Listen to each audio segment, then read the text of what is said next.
Hey everyone, welcome back to my mini blog. সবাই কেমন আছো? আশা করি ভালো আছো। তো চলে আসলাম আজকে একটা সুন্দর দিন বা সুন্দর সন্ধে বলতে পারো তোমাদের সাথে শেয়ার করার জন্য।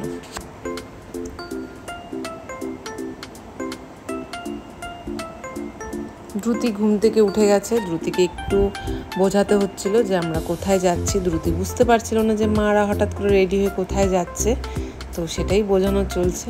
যাই হোক, যথারীতি ও মেনেও নিয়েছে। তো আমরা যাচ্ছি হচ্ছে এক মা কালীর মন্দিরে। তো সেখানেই যাচ্ছি। এবার কিসের জন্য যাচ্ছি সেটাই তোমাদের সাথে আজকে বলবো। আজকে 13 তারিখ বৈশাখ মাসের, এপ্রিল মাসের 26 তারিখ আজ ছিল শাশুড়ি মায়ের মৃত্যুবার্ষিকী। তো যথারীতি এই দিনটি আমি প্রত্যেকবারই ভাবি কিছু করব, কিন্তু কিছুই করা হয়ে ওঠে না। তো যথারীতি আমি সেই দিনটা হয় ভুলে যাই বা পরের দিন মনে থাকে। একদমই ভোলা উচিত না, কারণ এই কাজটি আমাদের বাড়িতে পালন করা হয় না, যেহেতু অনেক অল্প বয়সে মারা গেছিলেন তিনি। তো যাই হোক, তা আমার মনে হলো কেন জানি না এই দিনটি পালন করলে মানে সেই দিনটি অন্তত তার জন্য ভাবা হবে, তার জন্য কিছু করা হবে। তো যাই হোক, আমার যেহেতু সেদিনও মনে ছিল না, আমার দুপুরবেলার দিকে মনে পড়েছে, তার জন্য আমি বড়দের কাছে সবটা শুনে নিয়ে তারপরে আমি যথারীতি মন্দিরে চলে এসেছি। আর এই মন্দির আমাদের ময়নাগুড়িতে আমি প্রথম আসলাম। আর এসে এই ময়নাগুড়ির এই মায়ের মন্দিরের নামটা খুব সুন্দর, ময়না মাতা। খুব ভালো লাগলো। ঠাকুরমশাইয়ের কাছে আগে থেকে সবটা শুনে নিলাম। বলল হ্যাঁ পারবে, কারণ আমি তো উপোস ছিলাম না। তো বললো হ্যাঁ অবশ্যই পারবে। তারপরে আমরা মিষ্টির দোকানে গিয়ে সন্দেশ মিষ্টি নিয়ে আমরা তারপরে কিন্তু বেরিয়ে পড়লাম। আর এখানে দেখো, দ্রুতি কিছুতেই বসতে চাচ্ছিল না। মা বসবে, তারপরে কিন্তু বসবে। তো চলো, আমরা যথারীতি সব কিছু নেওয়া হয়ে গেল। এবার আমরা যাব হচ্ছে মুদির দোকানে। মুদির দোকানে গিয়ে কিছুই নিব না, সামান্য ওই ধূপকাঠি নিব আর সলাই আর হচ্ছে মোমবাতি, ব্যাস এতটুকুই। কারণ অত রাত্রে তো ফুলও ছিল না, আর অঞ্জলি দেওয়ার কোনো ব্যাপার ছিল না। তো ঠাকুরমশাই শুধু নাম আর গোত্রটা দিয়ে সংকল্প করে দিবে, এটুকু। তো চলো, আমরা মন্দিরেও চলে আসলাম। মন্দিরে আসার পরে দ্রুতি প্রথমে কিছুতেই সিঁড়ি দিয়ে উঠতে চাচ্ছিল না। ও ভাবছিল মা আমাকে কোথায় নিয়ে যাচ্ছে। আমি বারবার বোঝাচ্ছিলাম, বাবা এটা ঠাকুরের মন্দির, চলো তোমার ভালো লাগবে। তো অনেক বোঝানোর পরে ও বুঝলো। তারপরে ও রীতিমতো উঠলো, কিন্তু পরে কিন্তু আসতে চাচ্ছিল না।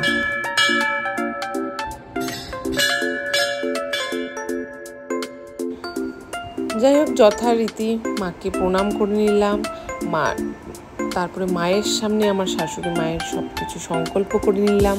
ঠাকুরমশাইয়ের নাম গোত্র জানতে চাইলেন, আমি সব কিছু নাম গোত্র বলে দিলাম।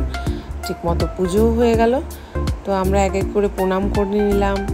আমরা এক এক করে ঠাকুরের কাছে যা চাওয়ার চেয়েও নিলাম। ঠাকুরমশাই প্রসাদ দিয়ে আমাদের এক এক করে মায়ের টিপ পরিয়ে দিল, যেটা আমার বেশ ভালো লাগে। পুজো দেওয়ার পরে এই ঠাকুরের টিপ পরতে বেশ ভালো লাগে। তাই আমি বললাম দ্রুতিকে একটু পরিয়ে দাও। তো ভাবছিলাম পড়বে না, কিন্তু না, দিব্যি পড়লো। তো দেখো মা কতটা সুন্দর। এই মায়ের হাত যদি আমাদের সকলের মাথার উপরে থাকে, আমাদের কিন্তু জীবনের কোনো দিনও অন্ধকার আসবে না। আর অন্ধকার আসলেও সেটা খুব তাড়াতাড়ি কেটে যায়। তো মা যেন সবাইকে ভালো রাখে আর সবাইকে যেন সুবুদ্ধি দেয়, এটাই চাই। আর সবাই যেন মানুষের মতো মানুষ হতে পারে। তো যাই হোক, তারপরে দেখো এখানে কি বলবো, দিদিমা বলবো না কি বলবো। তো যাই হোক,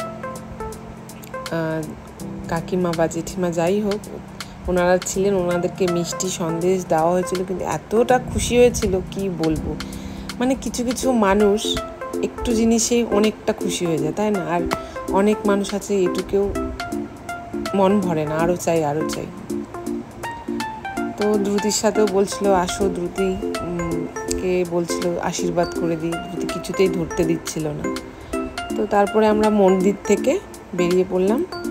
আমার হাজব্যান্ড ফোন করলো, বললো যে তোমরা ওখানে দাঁড়াও, আমি আসছি। তো আমরা ওখানে সবাই দাঁড়ালাম, গিয়ে অর্ডার দিলাম। আর এই দোকানের দই টিকিয়াটা আমার দারুণ লাগে। তো সবাইকে প্রসাদ আমি দিয়ে দিচ্ছিলাম আর ফুলগুলো আমি সবার কপালে ঠেকিয়ে দিলাম। এই যে সেই খাওয়ার এটা দই টিকিয়া। যারা ঝাল ভালোবাসো তারা অবশ্য এটা অ্যাভয়েড করবে, কারণ ঝাল যারা ভালোবাসে তারা এটা একটু মিষ্টি মিষ্টি হয়, কিন্তু আমার বেশ ভালো লাগে।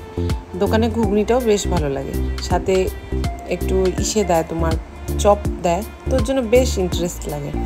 তো তারপরে গেলাম মোমো খেতে, কিন্তু বিশ্বাস করো চিকেন মোমো আমি ভেবেছিলাম মোমোটা মানে দারুণ হবে, বিশ্বাস করো একদম ভালো না। ভিডিও করার জন্য এই গরম গরমটা যে কীভাবে কষ্ট করে খেয়েছি কি বলবো, কিন্তু বিশ্বাস করো তখনই মনে হচ্ছিলো যে প্যাকেটটা আমি ফেলে দিয়ে আমি চলে যাই। তো কি করব, পয়সা দিয়ে কিনেছি, খাওয়ার তো নষ্ট করা উচিত না, এটা তো আমরা সকলেই জানি। তো এইভাবে আমরা আজকের দিনটা কাটালাম। তো সবাই ভালো থেকো, দেখা হচ্ছে একটা সুন্দর ব্লগ।